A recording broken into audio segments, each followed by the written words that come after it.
Olá, pessoal. A gente voltou aqui com a segunda parte da República Oligárquica, tá? Vamos falar mais um pouquinho sobre questões econômicas. Tá? Como é que é a economia na República Velha? Nós ainda estamos falando de uma economia agrário-exportadora, ou seja, nós exportamos produtos primários e importamos produtos industrializados, né? Salvo pouquíssimas exceções, né, de indústrias muito mais simples aqui no Brasil nesse período, né? Mas nada muito relevante.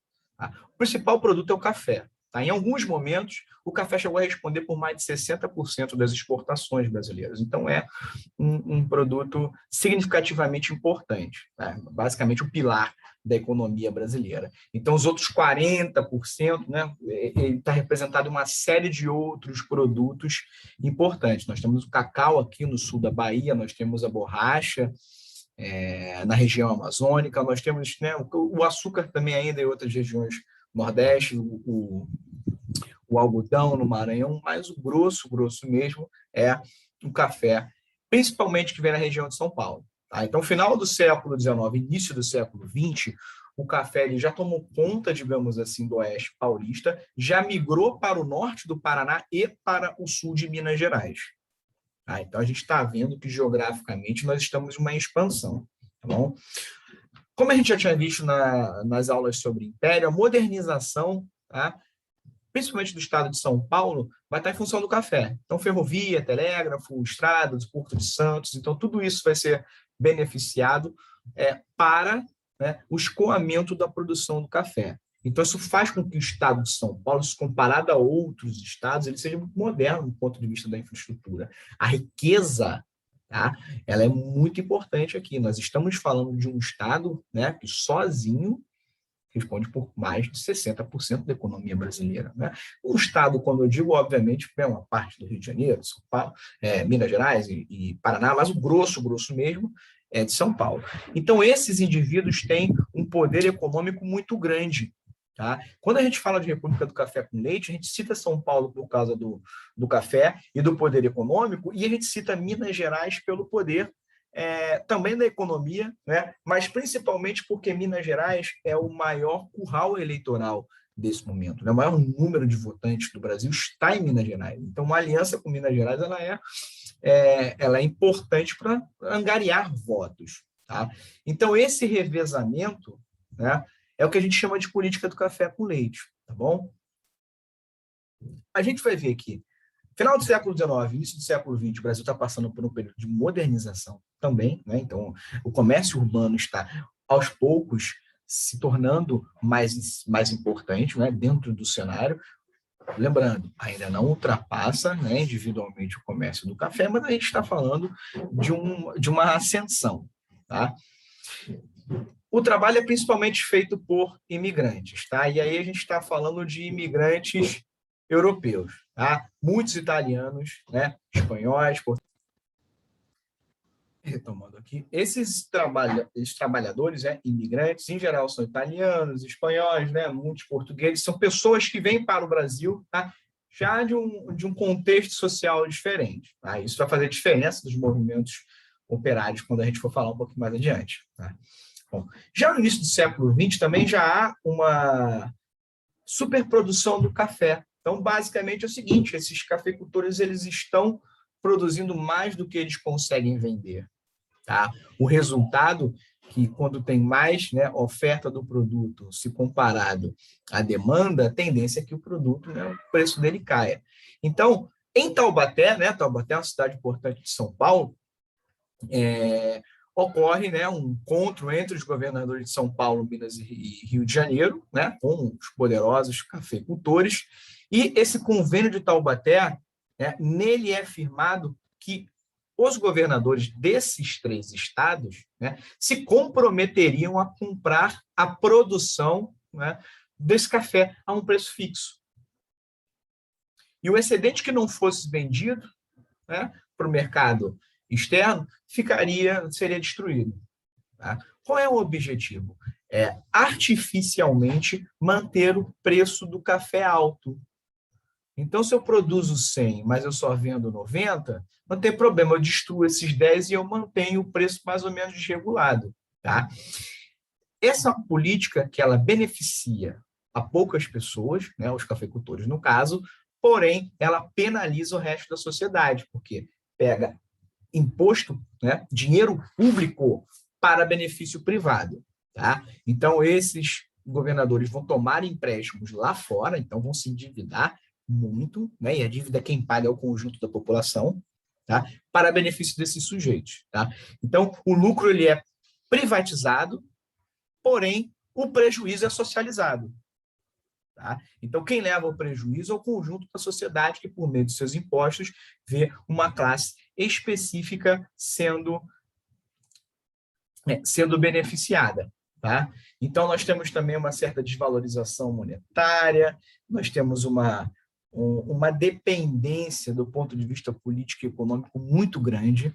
Tá?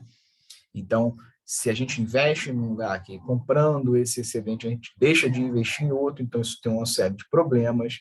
Tá? Então, o convênio de Taubaté, ele serve para beneficiar somente os cafeicultores, tá? Enquanto o conjunto da sociedade, né, fluminense, mineira e paulista, continua sendo penalizada. Nós vemos um surto, né, um pequeno surto da borracha, é importante a gente lembrar aqui, tá bom? Esse surto da borracha ele começa ali no finalzinho da monarquia e se estende até mais ou menos a década de 1820. Tá? Por quê? A indústria automobilística, né, depois do processo de vulcanização, ela passa a consumir cada vez mais o látex, né, basicamente para fazer o pneu, mas também outras pequenas borrachas que são utilizadas em outros produtos. Então, a gente vai ver que o Brasil, né, a região amazônica, é a região onde a seringueira, né, é originária. Então, a produção passa a ser direcionada para o mercado externo. Então, repare, nós ainda estamos falando de um produto primário. Tá? E é importante a gente lembrar que a produção ela não é uma produção racionalizada. Então, ela literalmente tem uma seringueira aqui, outra daqui a 1 quilômetro, mais ou menos, a 500 metros, 400 metros, cada vez mais para dentro da floresta. Então, tirar esse látex não era nada fácil. Tá? Mas como era um surto muito grande, então muitos nordestinos foram para o norte, né? Os cearenses em especial, mas não só.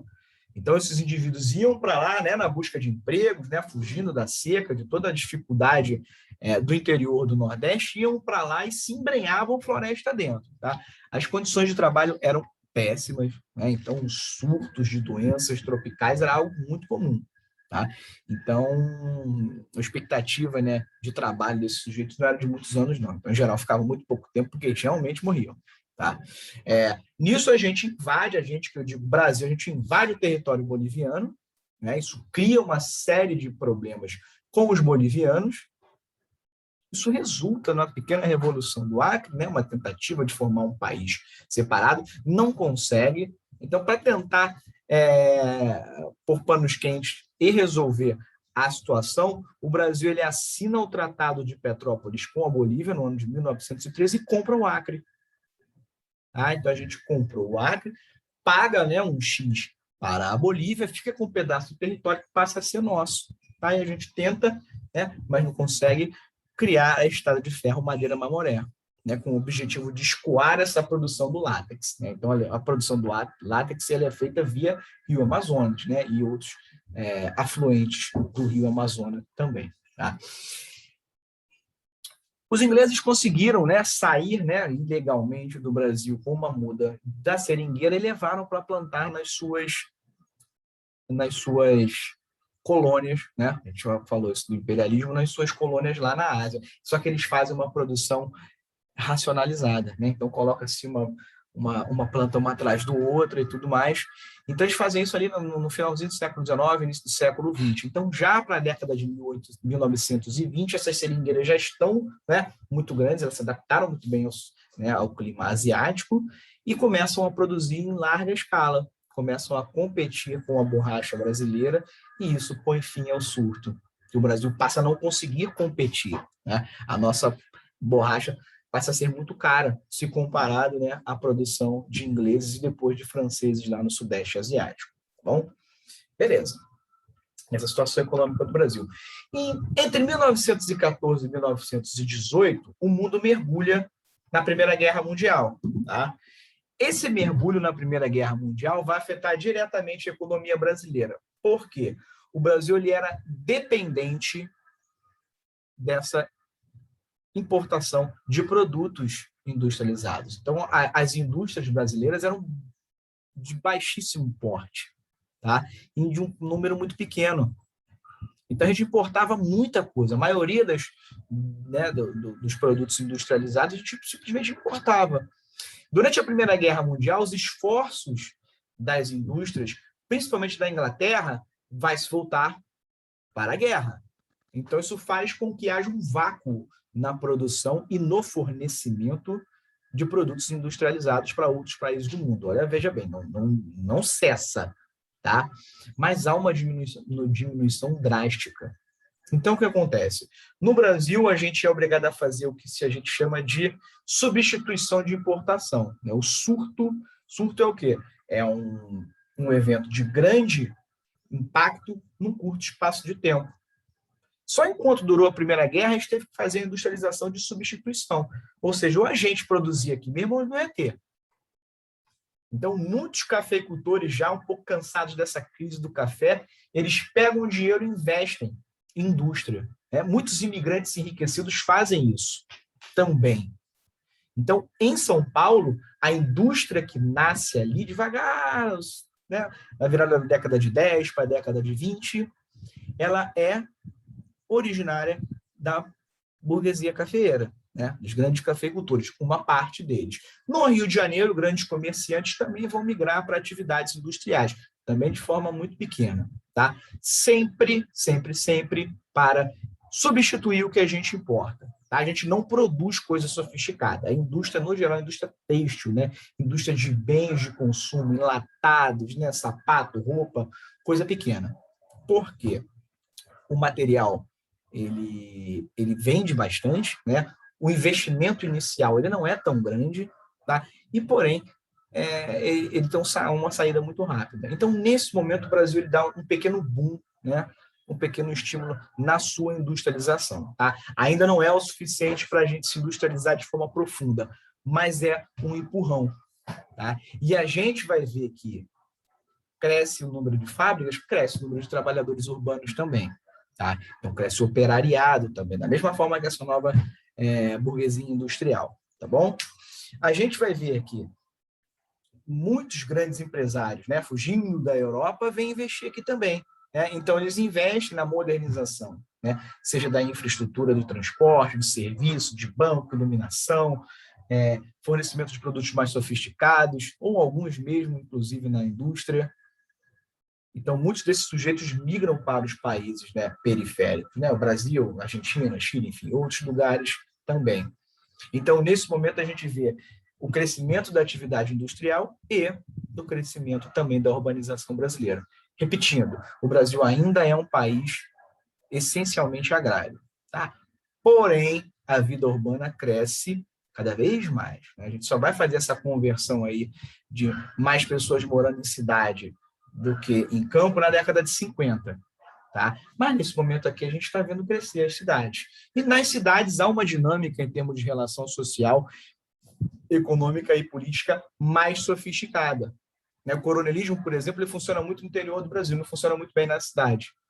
Você não tem, as pessoas na cidade têm uma vida mais livre dessas amarras, né? E muitos desses sujeitos classe média, funcionários públicos, né? Advogados, engenheiros, médicos, jornalistas, etc., são pessoas educadas que passam também a olhar para o Estado brasileiro e ver nesse Estado um sinônimo de falência do ponto de vista político. Afinal de contas, é um Estado que só beneficia uma classe em detrimento de todas as outras.